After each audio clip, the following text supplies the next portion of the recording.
I don't know how many of you noticed this, but in that brief little comedic scene where the old man kind of gets excited to create more, like, different scientific gadgets for Senku, you have it to where one of the three girls literally has her eye open and she's looking very intensely. I can't show the whole image for obvious reasons, but basically, she's looking very intensely. And as soon as I saw that, I'm like, well, we know what this female character likes, who she's interested in, type of people, etc. It's kind of hilarious, honestly. It's something very quick and simple, but it had me dying and just laughing real hard when I saw that scene.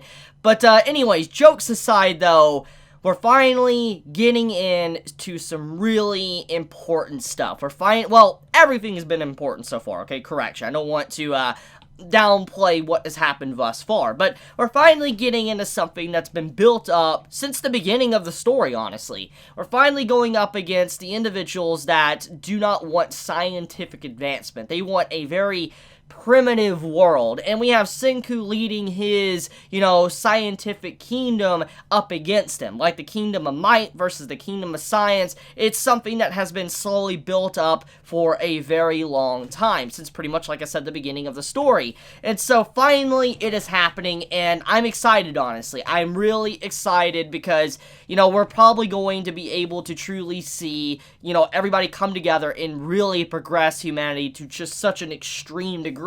Because with this episode, it now makes it to where Senku and his entire group are now advancing their military. They're advancing warfare. And this is something that many might not be aware of, and I kind of want to clarify something. When it comes to science, like scientific advancement within society, there is one thing that has always made it to where there has been exponential growth within just learning things about how the world works, science in general.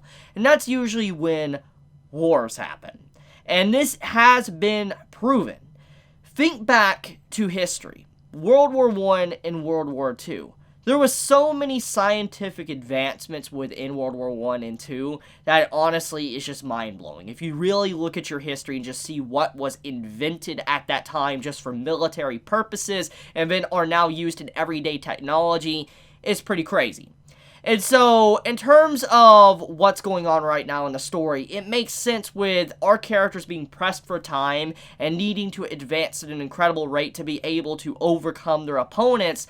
They need to be able to be quick. They need to think very quick and come up with strategies that can beat their opponent. And so, seeing how Senku basically manufactured a bunch of katanas all at once truly is something that stands to this very day that is very true. That when it comes to warfare, when humanity has to fight, we really do go out of our way to invent the best tools to defend ourselves and wage war, and that's pretty much what happened here. You had it to where Senku had the Kingdom of Science create katanas to be able to defend themselves. Now, when you think about katanas, they're very strong blades. They are a very strong weapon, and it's very iconic. When you think about Japan, when you think about anime, etc., it is the signature go-to sword for Japan. So it makes sense that if there is the first blades that we're going to really see within the story, it's going to be a katana. I mean, it makes sense. It honestly is something that makes complete sense because when you think about Japan, one of the most respected weapons is the katana. So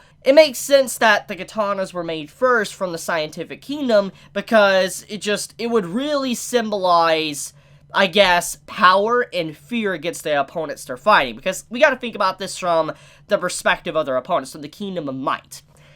They are all individuals that are from the world 3,000 years ago. They're from a world that knows about what modern day science and history, etc. is. They know about, Japan's history. They know about what a katana is.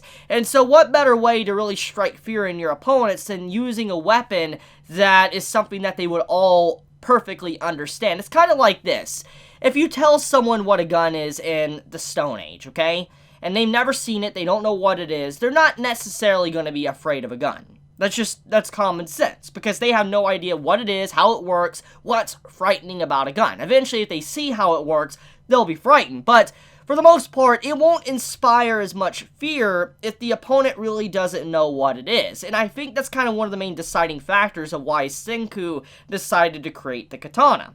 Because when he had them create the katanas for them all to use, and his opponents are fully aware of what it is, they'll be frightened. They'll be like, oh crap, they're using this iconic weapon that has hurt and killed so many people throughout human history, so that makes perfect sense why that was made. It's very quick to make, and, you can easily do it to where it strikes fear in your opponents. Fear is a big deciding factor within war, and if you use a weapon that someone could kind of understand, then it is definitely scary. It really amplifies that fear factor, which is very important. Now, sometimes using weapons that you can't understand does add a level of fear as well. For instance, the atomic bomb, the nuke. It is something that was invented to this very day, really has... There's arguments about it. I'm not going to get into it because it's not my place to talk about it, but basically, with the invention of the nuke, it has caused it to where we're in a period of peace within today's society, real life, that honestly human history has probably really never seen before because of just how scary and powerful it is. The understanding of what a nuke is. And so because of that, it makes sense why, certain weapons being invented does make sense to use against your opponents. And why, once again, when it comes to warfare, science progresses at such an alarming rate. Because you need to constantly stay on top and beat your opponents. Even though Senku technically isn't in the spot to really mass produce anything like gunpowder, etc. Because he just doesn't have the time right now. It doesn't change the fact, though, once he eventually does, if their kingdom can survive that and be able to replicate and make firearms, then they would necessarily not be defeated by any other individual within this world. For instance, the military kingdom wouldn't be able to do anything.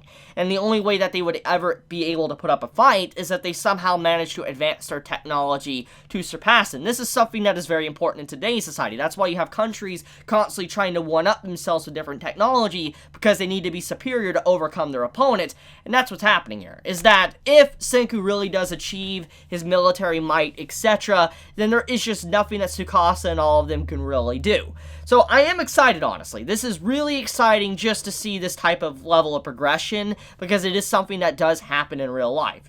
Scientific advancement in military. So, okay, dropping that for a second, let's talk about what happened within the episode. One of the big things I do like is how Magma as a character is honestly just a surprise. I did not think he would be relevant in this arc. And hear me out, okay? I know that he can't just disappear, but as I said in my anime reviews, I figured Magma was going to become a turncoat, because it just made sense. With him being defeated like he did, and being disgraced, and Senku winning, etc., him being, brute force, not really seeming like he has a big brain, it just seems like he wouldn't be an individual that would really side with Senku's group. He would go over to the military kingdom to be all-powerful, etc. But after watching this episode, that doesn't seem to be the case. It actually seems like Magma is going to be on our side and helping out our group of characters, which is just, like I said, incredible. It's surprising. It really did subvert my expectations, because typically when you see a character like Magma, like a villain, etc., he's gone. He goes to the villain side because he's disgraced, he's going to join them. But, like I said, did not happen. So, I'm pretty happy with this series. And I'm very happy with Dr. Stone really not, doing the cliche and, doing the thing that would be very obvious. Magma is sticking with the group and going to be helping out. So his muscle, his manpower will be helping out Senku and Chroma and all of them. So, happy. Very, very pleased / happy about that. But okay, let's talk about the spying. So, Gen's spying, he has been truly uncovered. His secret has been revealed. It is now out in the open now that he is a spy. But at this point in time, Tsukasa doesn't know. Tsukasa does not know about, Gen being a spy. So technically, if Senku's group can handle this military might from the military kingdom, then they necessarily can still utilize Gen as a spy for the group, but that's still going to be a lot harder, because if Gen winds up going back and talking to Tsukasa, you're going to have it to where he's going to be questioning, okay, why did you manage to get back? Why were you okay? Out of everybody, why are you okay? Why are you, giving me these, things? Why weren't you defeated? Especially when you really are not good in military, etc. and fighting. There's a lot of things that you can get from that. So I do wonder if, even if his secret isn't revealed to the main task force, the main part of the group, I wonder if he will be exposed if he, doesn't have a secret revealed. If he just goes over there, they might find him and he could potentially be in danger. Which, by the way, we also need to mention the fact that within this episode, we had a spear user. The spear user is definitely something that I think would be the best tool to use in this type of society, like within Dr. Stone. Because when it comes to a spear, it's honestly very easy to use. Like, you just need to put a very pointy object at the end of a long pole/stick and just poke. Now, there is obviously a lot more than that. I mean, I'm not trying to downplay the effort that is put into using pole arms, etc. I'm just saying, in terms of combat ability, using pole arms and, pikes, etc. is definitely something that would be more beneficial in the long run. And it kind of weirds me out, honestly, that Senku's group did not, make pikes and stuff. Since all the characters technically have been fighting with staffs, etc. for a very long time for these little mock matches they've had, these tournaments and stuff, it would make sense that Senku would have invented pikes and all that, but didn't happen. But once again, I think it really does come down to the fear factor of why the katanas were made. I could be wrong, but I do believe that's probably the case. But for now, though, I do think that the spear user that we saw within this episode, he's scary strong. And I do believe the more I see from his character within this episode, the more I believe he was someone that was probably professionally trained before everybody was turned to stone. He probably is someone that's very high up there in terms of, let's say, martial arts, etc., using, spears to fight with. It definitely seems like this individual might be good in kendo. It seems like there is definitely a lot of experience behind the character, and definitely not someone you can necessarily underestimate at all. So I do wonder if this will be the end for the character, for instance, defeated here, or if the character will get to move on to another day and face Senku and his group another day. Now, I am curious. But, okay, one other thing I do want to talk about.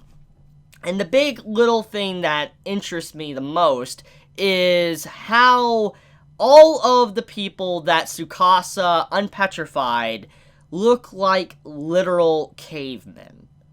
Okay, hear me out, okay? I know that they're supposed to be represented as savages, because they are, they're technically supposed to be living like that. They're supposed to not really have technology, so they're living in a very primitive state. But it still doesn't change the fact, though, that all of these individuals that Tsukasa is unpetrifying are technically kids. Because he doesn't really like adults, corrupted adults, etc. So everyone he is reviving is kids. So you're telling me these individuals that we saw within this episode is kids with how they look. That's kind of scary in a way. That's really scary. I wonder what's going on within society before everything was turned to stone for people to kind of look like that and look like they're adults or age 30 to 40 while, just being a kid. It looks very scary to me. But, yeah. Anyways, I'll leave it at that. It's a good episode of Dr. Stone. I'm excited to see where it's going to go next week, and I really, really have to say that I'm just excited to see where Senku's military scientific technology is going to advance to, like where is he going to go next, because obviously he's going to need to prepare for anyone that's really good with, let's say, a blade or whatever. If one of them gets a katana, that really will be bad for the entire group, so there definitely needs to, be some more progression from Senku's end, and I do wonder how long they have until maybe the full attack force comes in and goes after the scientific kingdom. But I'll leave it at that. Let me know your thoughts in the comments below. If you enjoy my content, please subscribe. If you like this video, please leave a like. And if you want to get notified for whenever I upload a video, please click the bell icon down below. Because for some reason, even if you click the subscribe button, you don't always get notified. So if you want to get notified, hit that bell icon. And with that, Chibi out.